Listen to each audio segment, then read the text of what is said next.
Hey guys, Saf here, and today we're going to be looking at the crafting system in New World. In this video, I'm going to take you through an overview of how crafting works and how you can use that to craft yourself some cool looking armor or to make some money on the trading post. Now, when we start a new MMO, normally the first question that any player will have to ask themselves is what craft profession they want to go. In New World, it works slightly differently. They've designed the game where any craft can be obtained by any player, so you don't need to have crafting alts or anything of that nature. And everything in New World is also interactable. So let's take a quick overview now of what it is called. So in New World, we have, when you press K, a system of trade skills. Crafting is basically broken up into three primary categories. We'll have the gathering categories, which includes logging, mining, fishing, harvesting, and tracking and skinning. We then have the refining category, where we take what we've gathered and we can then refine them into other materials. So that will be for mining, you can craft that into smelting equipment. Woodworking can take logs that you chop off trees and convert it into timber and lumber. Leatherworking, weaving, stone cutting, and so forth.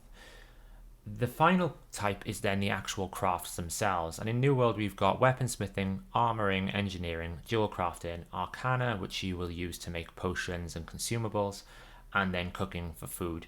And also there's furnishing as well, which may seem like a bit of a role playing, but it's actually quite valuable, and we'll cover what furnishing can do for your overall progress. So let's cover gathering first. So gathering is basically broken up into these main categories.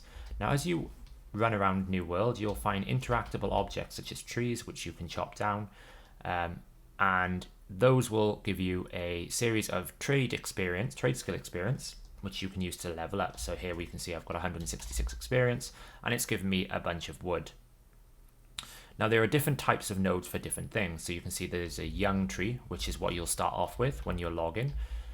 And then there is also a mature tree, which is going to require different levels of experience. So you can see these levels of experience when you go into the trade skills window and you go into mining, or we should go into logging here. And you can see that young trees, you can gather and track them at basically level 0. Mature trees, you can gather them at 50.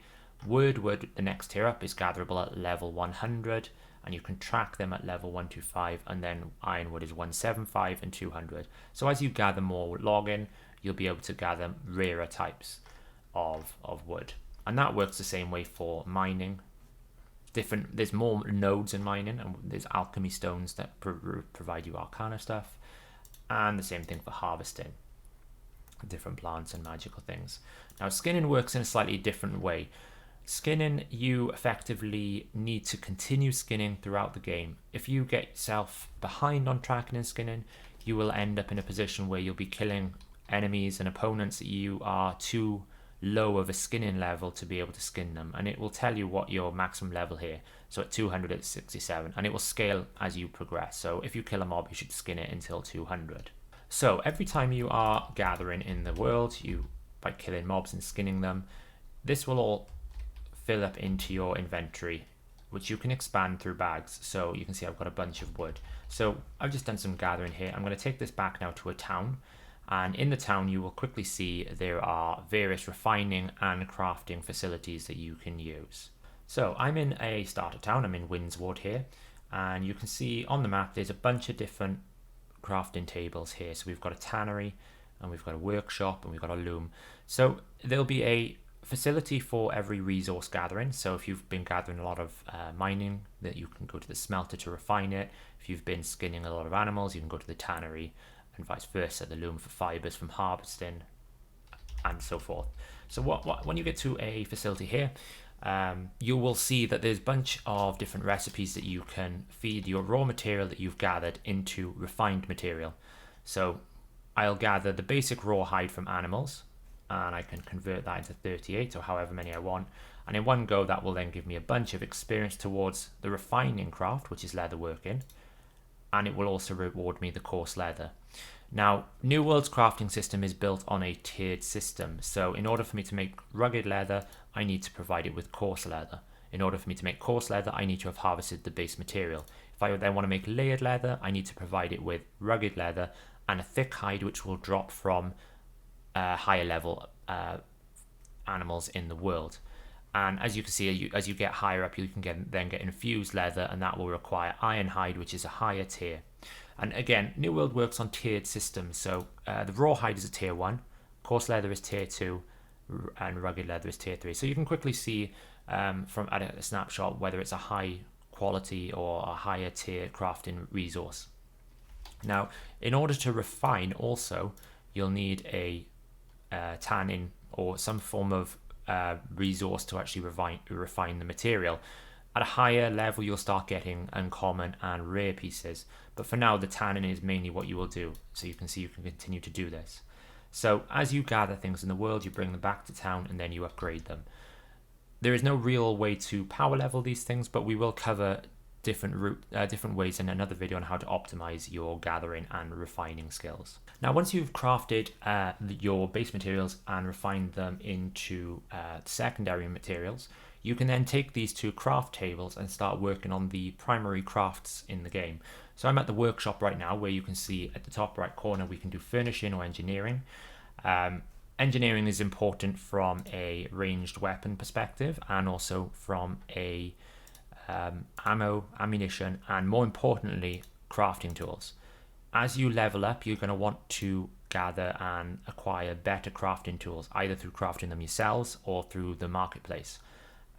Crafting tools massively increase your gathering speed, which should help you optimize how quickly you can gather materials around the world, chop trees, mine wood, and especially the higher tier quality gathering and mining facilities. They take a long time to harvest without these best or better tools.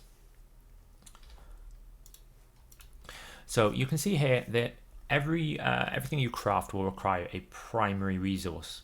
Now that primary resource is normally fixed. In this instance, I need timber, and I can create timber by bringing green young wood back from the world, refining it at a lumber camp and converting that into timber. Once I have enough of these resources, I'll be able to craft the treated wood bow. Now, on the right hand side here, you can see that there is a potential gear score. So in New World, gear score is defined as how strong a piece of gear actually translates into. That doesn't necessarily mean that it's super optimal, it just means the base stats that the gear have alongside a few other perks and facilities. As you level up your trade skill ability, you will be able to increase the range in which you gain gear score. So you can see this by pressing K and going into engineering.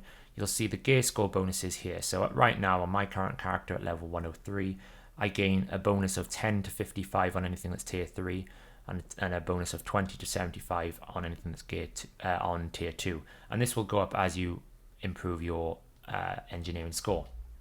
And that's the same for all of the primary crafts. Now you can also improve the gear score minimums and maximums by using various consumables and equipment, which we'll cover in a different video because it can get quite complicated. Additionally, you can add Azoth as you craft, and this will improve the perks that you can apply to your crafting. We will have a video on our channel that covers every individual craft and how you can maximize the rewards from each one. But that's just a bit of an overview of how you would take your gathered resources into refining and then bring them into your primary crafting.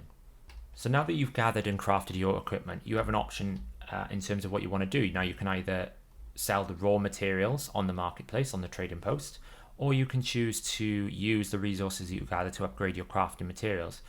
Ultimately, in New World, these choices are yours to make based on what you believe is value.